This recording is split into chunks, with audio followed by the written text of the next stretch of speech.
আজকে আমি বানাতে যাচ্ছি ক্যালকাটা এগ রোল। এখানে আমি ইউজ করছি ফ্রোজেন পরোটা লাইফটাকে ইজি করার জন্য। প্রতিটি ইনগ্রিডিয়েন্টস ক্যাপশনে দিয়ে দিচ্ছি আপনাদের সুবিধার্থে।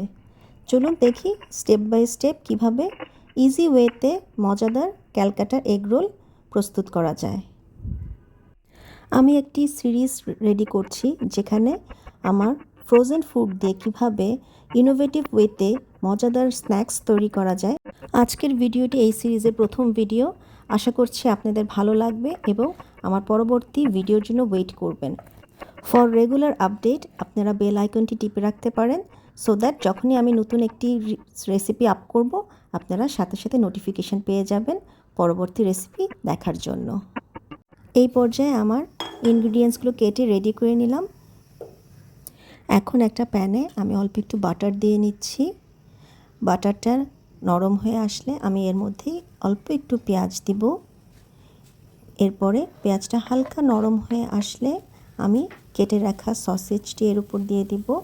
সসেজটি হালকা ভাজা ভাজা হয়ে গেলে আমি একে একে ক্যাপসিকাম এবং টমেটো দিয়ে নেড়ে চেড়ে আমার ফিলিংটি রেডি করে ফেলবো।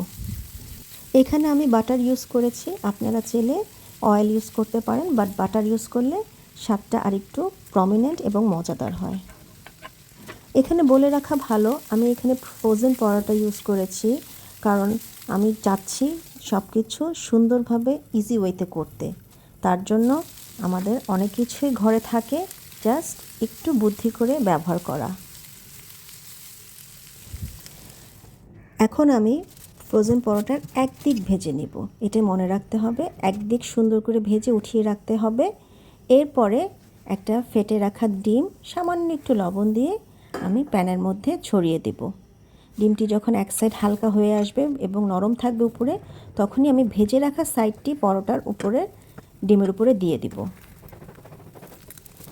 ডিমের সাইডটি ভাজা হয়ে গেলে আমি উল্টে অন্য সাইডটিও সুন্দর করে হালকা তেলে ভেজে উঠিয়ে নিব। একে একে করে এইভাবে আমি পরোটাগুলো ভেজে নিব ডিম দিয়ে। এরপরে ভেজে রাখা ডিম পরোটার উপরে আমি একটু মেয়োনেজ দিয়ে নিচ্ছি। আপনারা আপনাদের খুশি মতন mayonnaise, cream cheese, tomato ketchup যেটা যার পছন্দ সেভাবে ব্যবহার করতে পারেন। আর এরপরে বানিয়ে রাখা ফিলিংটি আমি মাঝখানে দিয়ে দিচ্ছি। এখানে আপনারা আপনাদের পছন্দ মতন ফিলিং ব্যবহার করতে পারেন। আপনারা চাইলে চিকেন কিমা ইউজ করতে পারেন, বারবিকিউ চিকেন ইউজ করতে পারেন। আমি শর্টকাটের জন্য সসেজ দিয়ে করেছি। এই তো হয়ে গেল আমার ক্যালকাটা এগ রোল। আমি একটাতে মেয়োনেজ ইউজ করেছি এবং অপরটাতে টমেটো কেচাপ ইউজ করলাম ভিন্ন স্বাদের জন্য। রান্না করা আসলে কঠিন কিছু না যদি আপনি এটাকে এনজয় করেন। আমার কিন্তু খুবই ভালো লাগে ইনোভেটিভ কিছু রেডি করতে।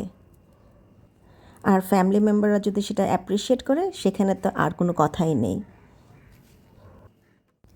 এই তো হয়ে গেল আমার Calcutta egg chicken roll. Yummy, tasty, but in a easy way. Thank you.